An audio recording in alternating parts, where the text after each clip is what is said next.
پہلا وزیر خارجہ بدقسمتی سے مرزائی بن گیا. پھر اس نے ایک بیان دیا تو 53 کی تحریک چلی. لاہور کی سڑکوں پر 10,000 جان نثاروں نے اپنی جانیں قربان کی ختم نبوت کے لیے.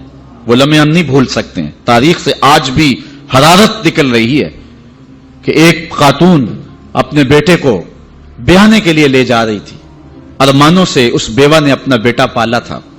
آج سیرے لگا کر کے اس کی بارات لے جا رہی تھی کہ جب مال روڈ پہ پہنچی تو تڑ تڑ گولیوں کی آواز آنے لگی. روک کے پوچھا کیا ماجرا ہے؟ کہا ختم نبوت پہ لوگ جانے وار رہے ہیں. اس نے بارات سے معذرت کی, بیٹے کے سر سے سیرا اتارا اور کہا بیٹے میں دودھ معاف نہیں کروں گی اگر حضور کے نام پہ جان نہیں وار دے گی. تجھے میں شہادت کا دولہا بنانا چاہتی ہوں. اچھا جب وہ زخموں سے چور ہو کے گرا, دور ماں کھڑی منظر دیکھ رہی تھی. اس نے ماں کو پکار کے کہا امی بھاگ کے آ, دیکھ کے میری پشت پہ کوئی گولی تو نہیں لگی؟ تیرے پتر نے ساری گولیاں سینے پہ کھائی ہیں.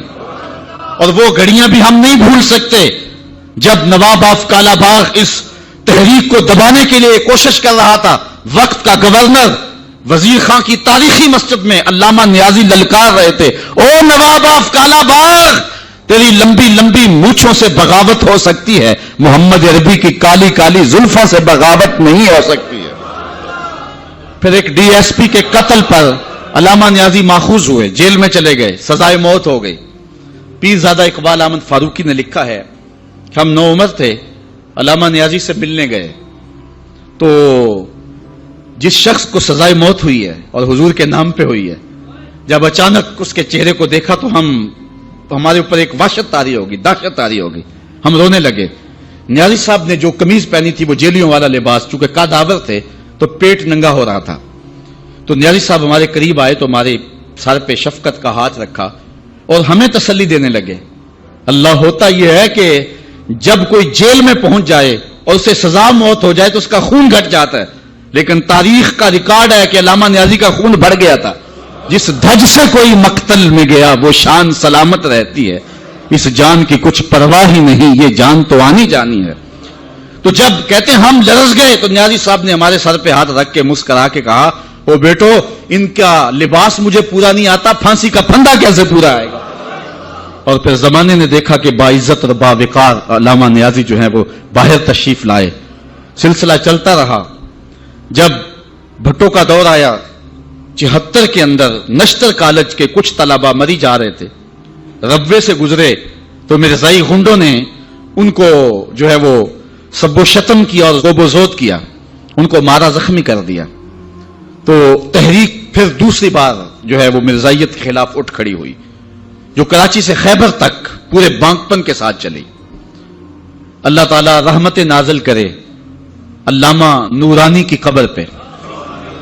انہوں نے علماء کے دستخط کے ساتھ جو ہے وہ اسمبلی کے اندر درخواست جمع کروائی مرزائیوں کو اقلیت قرار دینے کے لیے, قرارداد پیش کی. اور پھر کیا ہوا, 3 مہینے کی مسلسل محنت. علامہ سارا دن اسمبلی کی کارروائی میں رہتے اور راتوں کو دور دراز علاقوں کا سفر کرتے اور جلسے کرتے اور ختم نبوت پر جو ہے وہ لوگوں کو ابھارتے. اور پھر مرزائیوں کو بھی بلایا گیا, صفائی کا موقع دیا گیا. پھر ایک وقت آ گیا کہ حکومت مجبور ہو گئی. مسٹر بھٹو علامہ نورانی سے کہنے لگے نورانی صاحب یہ تو مدارس کے دارالافتاء کا مسئلہ ہے جو آپ اسمبلی میں لے آئے, یہ تو علماء کا کام ہے کہ کون کافر ہے اور کون مومن ہے, تو آپ اس کو اسمبلی کے فلور پہ لے آئے ہیں تو اس کو مدارس میں حل کرنا چاہیے تھا.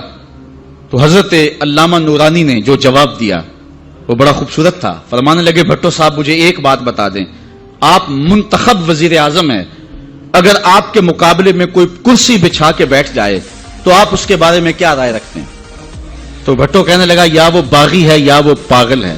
تو کہا بھٹو صاحب وزارت کی کرسی چھوٹی ہے, ختم نبوت کی کرسی بڑی ہے. اب جو کہتا ہے میں نبی ہوں ماننا پڑے گا, یا پاگل ہے یا باغی ہے. پھر وہ وقت آیا, 7 ستمبر کی شام تھی کہ اسمبلی کے فلور پر جدھر دیکھتے تھے نعرہ رسالت اور نعرہ توحید اور ختم نبوت زندہ باد کے نعرے ہی گونج رہے تھے.